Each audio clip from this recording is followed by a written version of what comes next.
And hello friends. चलिए हम अपनी पिछली क्लास में क्या देखे थे।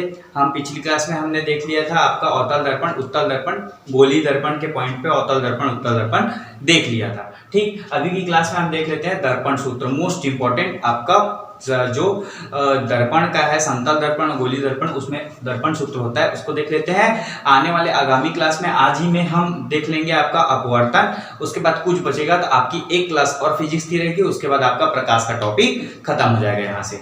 चलिए दोस्तों हम देखते हैं आपका दर्पण सूत्र। तो दर्पण सूत्र में ये आप देख रहे हैं, यहाँ मैं लिखा हुआ हूँ, ये आपका अवतल दर्पण एक बना हुआ है। अवतल दर्पण के नियम को हम 2 मिनट में पढ़ लेते हैं। कैसा है आपका, ए बी एक वस्तु है, ए बी के एक वस्तु है, वस्तु से एक प्रकाश आ रही है, जैसे ही वो अवतल दर्पण के सतह से टकराती है आपका परावर्तित हो जाती है। वैसे ही फिर से ए बी एक वस्तु है, वहां से एक प्रकाश आ रही है, वो भी फिर से टकराती है, आपका परावर्तित हो जाती है। ठीक, परावर्तित होगी, ये जो अवतल दर्पण है, दर्पण जो है वो परावर्तन के सिद्धांत पे कार्य करता है। ठीक है, इसके बाद जैसे ही वो एक दूसरे को एक बिंदु पे जैसे परावर्तित होती है, तो एक दूसरे को एक बिंदु पे काटती है, वो बिंदु को फोकस बिंदु बोलते हैं। ठीक, और फोकस बिंदु पे ही उसका क्या बनता है, आपका प्रतिबिंब बनता है। क्या बनता है, ए डैश बी डैश प्रतिबिंब बनता है। ठीक, ए बी एक वस्तु है, ए डैश बी डैश उसका प्रतिबिंब बना है। ठीक है दोस्तों, यहां से ए बी की ऊंचाई क्या है, एच है, और यहां से आपका एच डैश है। ठीक, वस्तु से दर्पण की दूरी, वस्तु से,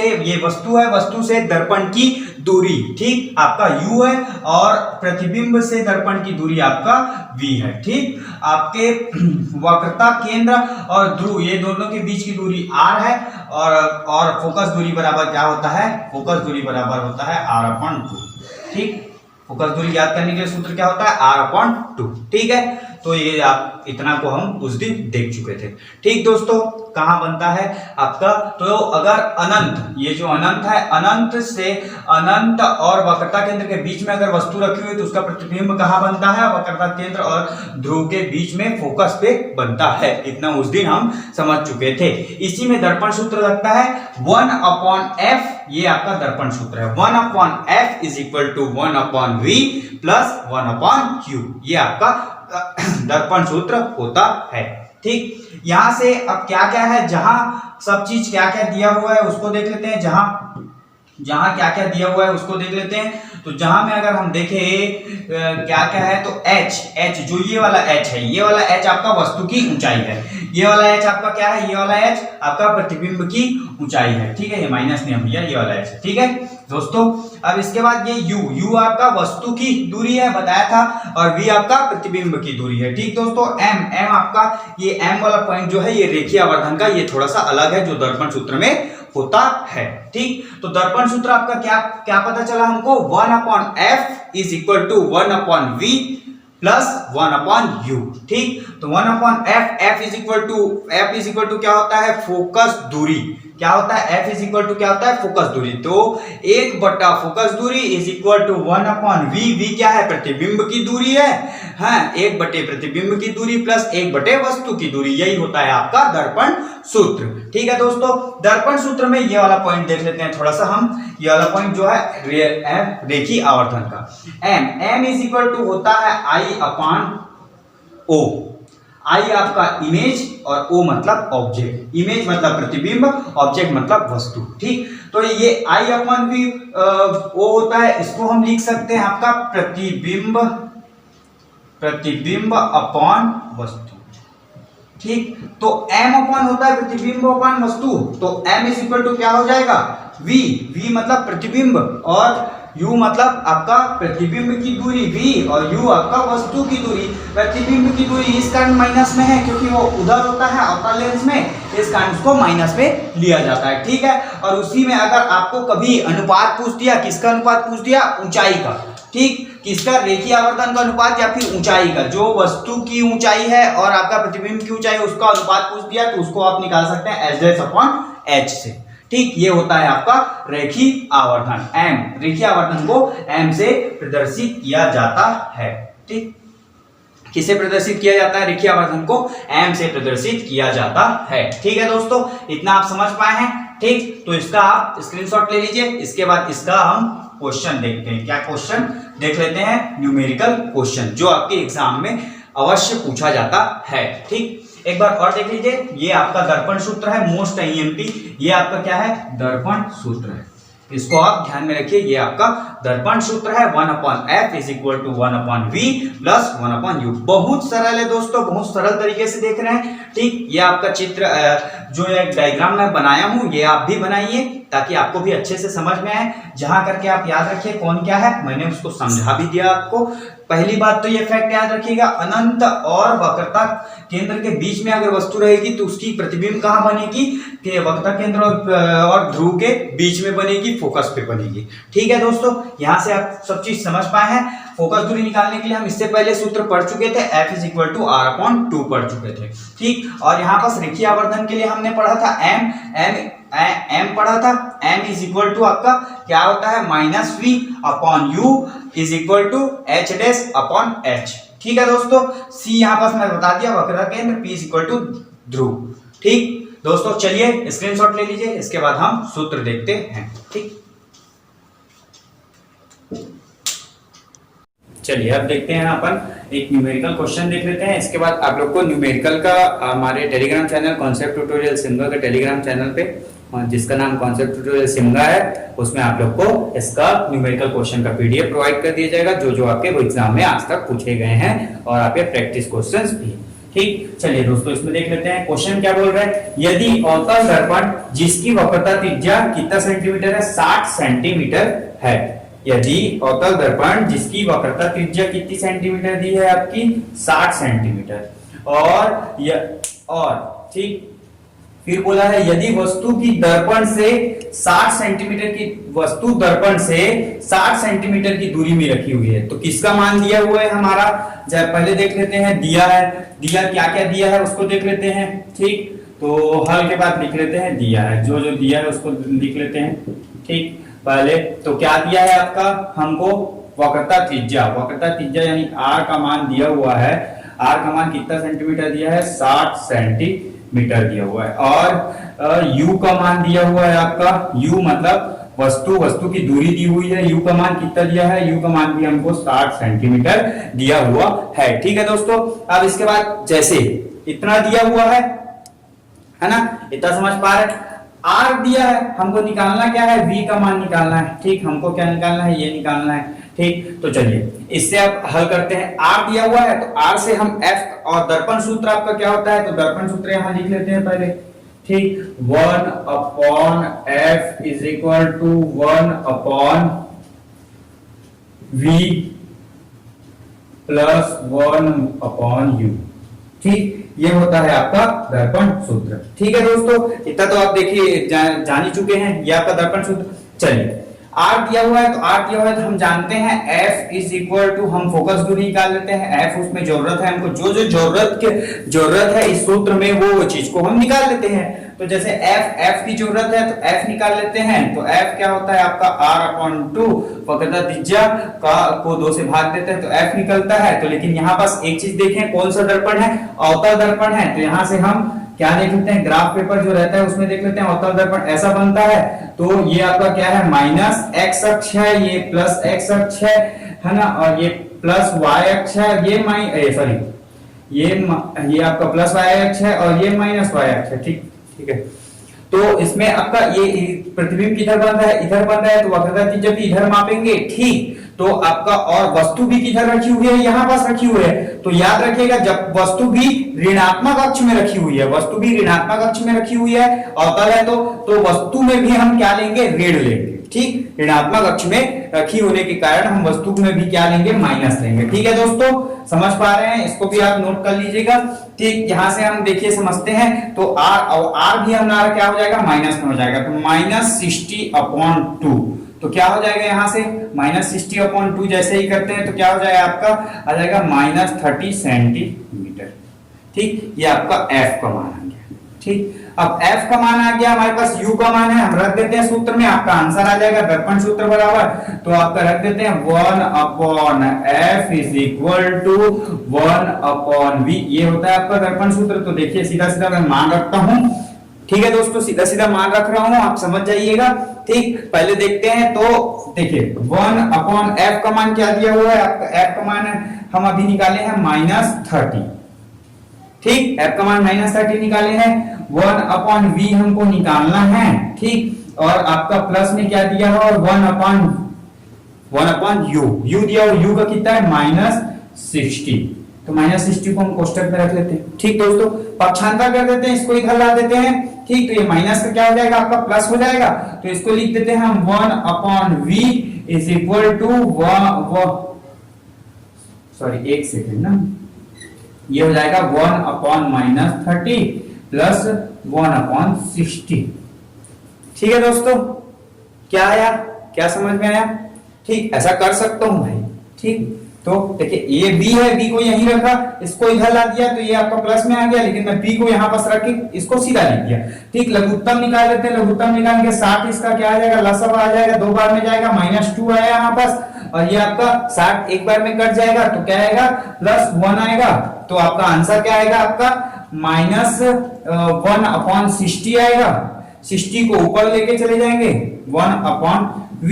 ठीक है दोस्तों, आप 1/v को v को भी ऐसे पलट देते हैं, तो जैसे ही v को पलटेंगे हम, या इसको बात इधर देखिएगा, जैसे ही हम v को पलटते हैं तो v, देखिए यहीं बता देता हूं मैं, 1/v इज इक्वल टू 1/60 आया। ठीक, -1/60, तो v को जैसे ही पलटते हैं तो v इज इक्वल टू क्या आ जाएगा, 60 सेंटीमीटर। ये है आपका वस्तु की दूरी, प्रतिबिंब की दूरी। ठीक, दर्पण से प्रतिबिंब की दूरी जो हमको निकालना था, वो आपका ये आपका क्या है, ये आपका आंसर है। ठीक दोस्तों, समझ में आया हमारे एग्जाम फाइटर्स बंधु लोग? ठीक, समझ में आया दोस्तों? तो ये आपका बहुत ही सरल है, ऐसा ही क्वेश्चन आता है तो आपको ट्रिक के हिसाब से सिर्फ ये सूत्र आपको याद होना चाहिए, उसके बाद आप हर एक चीज दर्पण सूत्र जो भी क्वेश्चंस आते हैं उसको भी निकाल सकते हैं। कभी ऊंचाई का अनुपात पूछता है तो इसी ऊंचाई के अनुपात के लिए m रेखीय आवर्धन में आप मान रख दीजिएगा, रेखीय आवर्धन में आप जैसे ही मान रखेंगे, अगर ऊंचाई का अनुपात पूछता है तो देखिए मैं बता देता हूं, रेखीय आवर्धन के बराबर हमने क्या देखा, v/u -v/u देखा था।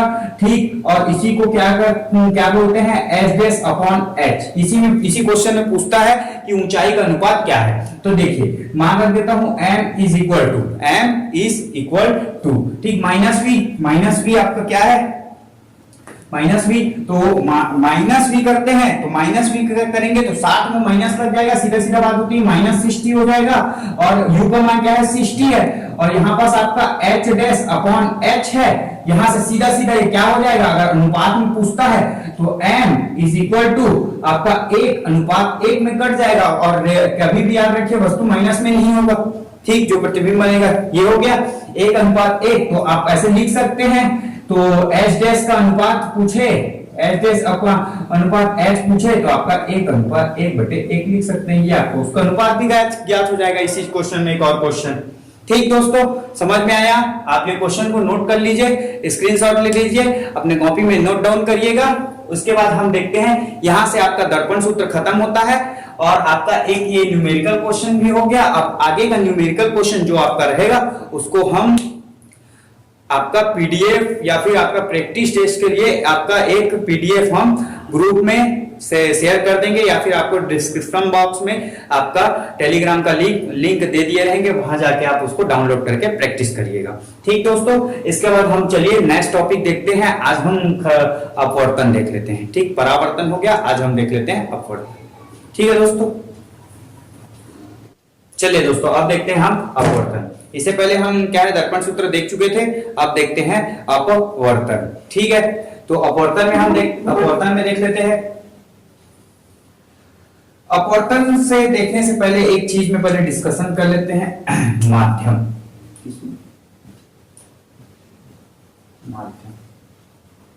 माध्यम होता क्या है? माध्यम वो होता है जो प्रकाश को एक स्थान से दूसरे स्थान तक गमन करने के लिए सहायता करता है, वही क्या कहलाता है, आपका माध्यम कहलाता है। क्या कहलाता है, आपका माध्यम। माध्यम के 2 टाइप्स होते हैं, 2 प्रकार के माध्यम होते हैं। आपका एक होता है सघन माध्यम, ठीक, और एक होता है आपका विरल माध्यम। क्या होता है? एक होता है आपका सघन माध्यम और एक होता है आपका विरल माध्यम। ठीक, सघन माध्यम जो होता है इसकी ना जो घनत्व है, सघन माध्यम सघन माध्यम, सघन माध्यम जो होता है इसका घनत्व, इसका जो घनत्व होता है ये आपका अधिक होता है। क्या होता है? अधिक होता है। ठीक है, अधिक होता है। और विरल माध्यम, तो विरल माध्यम जो होता है, विरल माध्यम जो होता है इसका घनत्व जो होगा, घनत्व, ठीक, इसका जो घनत्व होगा ये क्या होता है? अब जब इसका अधिक है भाई तो समझ ही पा रहे हो आप, हो गए आप लोग कि इसका घनत्व क्या होगा? आपका कम होगा। ठीक है, आपका अपवर्तन में हमको दोनों माध्यम की आवश्यकता पड़ेगी। क्या पड़ेगी? आपकी आवश्यकता पड़ेगी। तो ये दोनों माध्यम को समझ लीजिए। माध्यम वो होता है जो प्रकाश को एक स्थान से दूसरे स्थान आपका जाने के लिए क्या करता है? सहायता प्रदान करता है, या फिर इसकी आवश्यकता होती है। माध्यम दो प्रकार के होते हैं, एक होता है आपका सघन माध्यम, एक होता है आपका विरल माध्यम। ठीक, सघन माध्यम वह माध्यम होता है जिसका घनत्व अधिक होता है और प्रकाश इसमें भी गमन करती है। विरल माध्यम वह होता है जिसका घनत्व कम होता है और प्रकाश इसमें भी आपका क्या करती है? गमन करती है। ठीक है दोस्तों, यहां से आप इसका स्क्रीनशॉट ले लीजिए 2 मिनट में, सॉरी 2 सेकंड में ले लीजिए भाई, ले लिए स्क्रीनशॉट। चलिए आगे चलते हैं, आगे हम पढ़ते हैं आपका अपवर्तन। ठीक, क्या होता है अपवर्तन वो देखते हैं। अपवर्तन देखते हैं। देखिए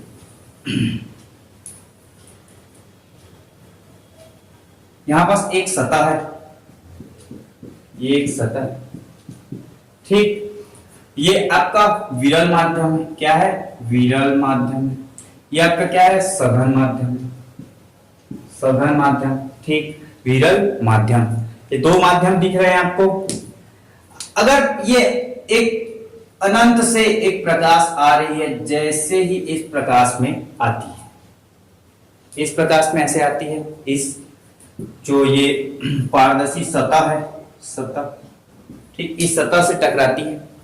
टकरा के वो क्या होती है? आपका जैसे ही विरल माध्यम में प्रवेश करती है और इस सतह से टकराती है, उसके बाद वो जैसे ही आगे बढ़ती है तो याद रखिएगा सघन माध्यम पड़ता है। सघन माध्यम में थोड़ा ऐसे सीधा सीधा नहीं जाती, परावर्तित नहीं होती, ये थोड़ा क्या हो जाती है आपकी, ये यहां से प्रकाश आ रही है, ठीक, थोड़ी सी ये आपका झुक जाती है। ठीक, पहले तो ये एक अभिलंब की रेखा है, तब ज्यादा अच्छे समझोगे। ये अभिलंब रेखा है, ठीक, अभिलंब रेखा है। सघन माध्यम इधर है, विरल माध्यम ये है। जैसे ही प्रकाश आई इस माध्यम में टकराई, टकराने के बाद ना ये थोड़ा सतह से ऐसे झुक जाती है। याद रखिएगा, एक ही दिशा में गमन नहीं करती। इसको बोला जाता है आपका प्रकाश का अपवर्तन कहा जाता है। क्या कहा जाता है? आपका प्रकाश का अपवर्तन कहा जाता है। माध्यम अनंत से एक प्रकाश आ रही है, वो जैसे ही ये आपका फर्स्ट केस पे याद रखिएगा, फर्स्ट केस है ये आपका। जैसे ही वो इस सतह पे टकराती है, टकराने के बाद वो जैसे विरल माध्यम में प्रवेश करती है, विरल माध्यम में प्रवेश करके उस सतह पे टकराती है, टकराने के साथ ही जैसे ही वो सघन माध्यम में प्रवेश करती है तो वो आपका अभिलंब से, ये क्या है? आपका अभिलंब है, अभिलंब से वो प्रकाश थोड़ी सी झुक जाती है, झुक के निकल जाती है। ठीक है, झुक के निकल जाती है, याद रखिएगा। ठीक, समझ पा रहे हैं? ठीक है दोस्तों, ये आपका होता है, इसको बोला जाता है प्रकाश का, क्या कहा जाता है? आपका अपवर्तन कहा जाता है। ठीक है, यहां पास आपका आर, ये वाला जो कोड रहता है इसको आर से डिनोट करते हैं, ये वाला जो कोड रहता है इसको आई से डिनोट करते हैं। ठीक है, आर और आई क्या चीज है ये तो आप जानते ही हैं, तब भी मैं एक बार आपको बता देता हूं। ठीक है, आर और आई। ठीक है दोस्तों, इसको आर और आई क्या है इसको तो आप जानते ही हैं, तब भी से मैं एक बार आपको बता देता हूं। आई होता है आपका आपतन कोण, ठीक, और ये यहां से जैसे ही सघन माध्यम में प्रवेश की, झुकी, मतलब क्या हुई? किरण अपने मार्ग से एक ही दिशा में सरल रेखा में, पहले तो मैं बताया था प्रकाश एक सरल रेखा में गमन करती है, तो इसको अगर इसमें कोई भी क्या है, कोई भी टर्म्स एंड कंडीशन लागू नहीं होते तो क्या होता? सरल रेखा में निकल जाती। लेकिन टर्म्स एंड कंडीशन लागू हुए, अपवर्तन हुआ, कौन सा टर्म्स एंड कंडीशन? सरल एंड विरल माध्यम का टर्म्स एंड कंडीशन आपका लागू हुआ। विरल माध्यम में प्रकाश आती है तो जैसे ही वो सघन माध्यम में प्रवेश की, थोड़ा सा क्या हो गई? परावर्तित हो गई, तो इसको इसी कारण क्या बोला जाता है? परावर्तन कोण। ठीक, परावर्तित कैसे हुई, अभिलंब से थोड़ी सी क्या हो गई, झुक गई। अगर परावर्तित नहीं होती तो कैसी निकले रहती प्रकाश, तो भाई ऐसे निकले रहती। ठीक है, अब समझ में आया। इसको बोलते हैं आपका प्रकाश का अपवर्तन बोला जाता है। ठीक है दोस्तों, समझ पाए हैं, इसको बोला जाता है आपका प्रकाश का अपवर्तन कहा जाता है। ठीक, प्रकाश का अपवर्तन कहते हैं। ठीक, इसमें आपका जो कोण आई होता है, कोण आई होता है आपका, कोण आई बड़ा होता है कोण आर से। ठीक, कोण आई जो हो आपका क्या होता है, ये ऐसा होता है। ठीक, समझ में आ रहा है। ठीक, कोण आर क्या होता है आपका, छोटा होता है कोण आई से। ठीक दोस्तों, समझ पा रहे हैं, कोण आई आपका बड़ा होता है। ठीक, मतलब आपतन कोण आपका बड़ा होता है परावर्तन कोण से। ठीक है दोस्तों, इसी का एक केस और देखेंगे, पहले आप इसको नोट कर लीजिए। ठीक है दोस्तों, ये आपका पहला निष्कर्ष, कोण आई इक्वल टू कोण आर, यहाँ पास आपतन कोण परावर्तन कोण आप जान ही चुके हैं। ठीक, आपका आई आपका क्या है, आपतन कोण है, ये आर आपका क्या है, परावर्तन कोण है। तो इसमें आप लास्ट फैक्ट और लिख लीजिए। दूसरा जो है, प्रकाश क्या होता है, अभिलंब की ओर झुक जाता है। इसको क्या कहते हैं आपका, प्रकाश का अपवर्तन कहते हैं, अपवर्तन कहते हैं। ठीक है दोस्तों, ये आपका फर्स्ट केस हुआ। इसी में एक सेकंड केस देख लेते हैं। ठीक, उसके बाद आगे का हम लोग पूर्ण आंतरिक परावर्तन और क्रांतिक कोण नेक्स्ट क्लास में तीन चीज एक साथ देखेंगे, पूर्ण आंतरिक परावर्तन, क्रांतिक कोण और साथ में आपका देखेंगे हम लेंस। ठीक, उसके बाद आप लोग की प्रकाश वाला टॉपिक मूलतः खत्म हो जाएगी। ठीक दोस्तों, चलिए हम इसको मिटा के एक और फैक्ट देख लेते हैं इसी में, केस नंबर सेकंड। चलिए केस नंबर सेकंड की बात करते हैं। ये आपका सेकंड टाइप है। ठीक, सेकंड टाइप, इसमें अगर बात करते हैं तो ये आपकी एक सतह है। ठीक, एक सतह जिससे प्रकाश टकराती है, ये आपकी एक सतह है। ठीक, क्या है आपका, यहां लिख देता हूं, सतह है। ठीक, जिससे प्रकाश आपकी टकराती है। अब यहां क्या था, सघन माध्यम में यहां गिरा था। अब यहां सघन और ये वाला माध्यम क्या है आपका, विरल। ठीक, माध्यम तुरंत समझ दो हम परिवर्तित की। ये अनंत है, अनंत से प्रकाश आ रही है। ठीक, पहले तो एक अभिलंब खींच लेते हैं। ये आपका एक अभिलंब, ये आपका ये प्रकाश आ रही है।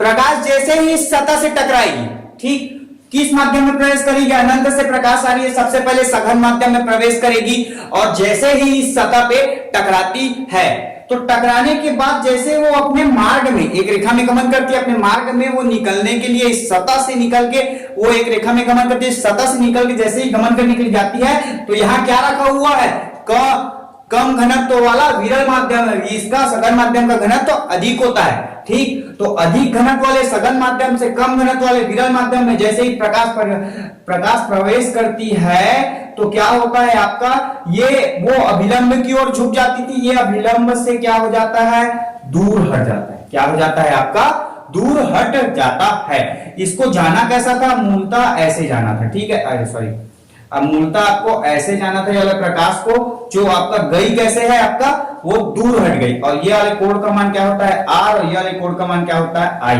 तो इसमें जस्ट उल्टा हो जाता है, आर ग्रेटर देन आई हो जाता है। ठीक, आपका जो परावर्तन कोण का मान है वो होगा आपका बढ़ जाता है। परावर्तन कोण का मान आपका, परावर्तन कोण ग्रेटर देन आपतन कोण, आपतन कोण। ठीक, इसमें क्या हुआ आपका, फिर से एक बार समझ लीजिए, इन्फिनिटी से आपकी प्रकाश आ रही है, सबसे पहले आपका अधिक घनत्व वाले सघन माध्यम में प्रवेश करती है और एक यहां पास हम सतह रखे हैं उससे टकराती है। टकराने के बाद वो जैसे ही उस सतह से निकलती है तो उसको क्या मिलता है आपका, आपका अधिक घनत्व वाला सघन माध्यम, कम घनत्व वाला फिर विरल माध्यम मिलता है। विरल माध्यम में जैसे ही प्रवेश करती है तो वो प्रकाश अपने मार्ग को छोड़ देती है, उसको एक सीधी रेखा में गमन करती है, तो उस मार्ग को छोड़ के वो क्या होती है, ये एक अभिलंब की चिन्ह उससे दूर हट जाती है। तो इसमें एक और निष्कर्ष आपका क्या निकलता है दोस्तों, प्रकाश अभिलंब से दूर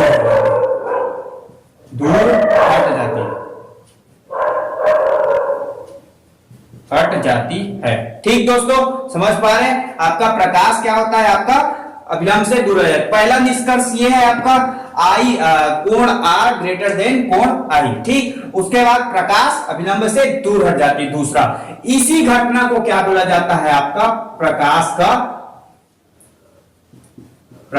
का क्या बोलते हैं, आपका अपवर्तन बोलते हैं।